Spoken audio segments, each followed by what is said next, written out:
However many holy words you read, however many you speak, what good will they do you if you do not act upon them? Quoted by Gautam Buddha. And today on 26th May, we are celebrating Buddha Purnima or Buddha Jayanti, an auspicious day that marks the birth anniversary of Gautam Buddha. I'm Meenakshi Chaudhary from class 8, wishing you all a very happy Buddha Purnima.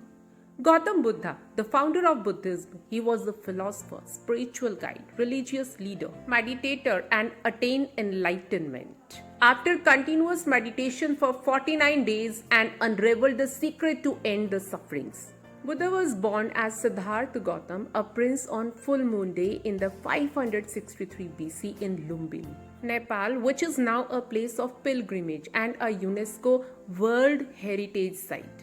For 45 years, he preached dharma, non-violence, harmony, kindness path to nirvana. He left luxurious life of home at the age of 30 in search of truth that liberates one from the pangs of sufferings. Buddha Jayanti is the most sacred Buddhist joyous event celebrates across the world with a lot of excitement in honor of Gautam Buddha, the enlightened one. Actually, this celebration is all about praying with the purest of feelings and adopting peace, non-violence and harmony. On this Buddha Purnima, we pray to God that may we all get enlightened by the divine rays and grace of the Almighty. Here I end my speech. Thank you to all of you. Have a nice day.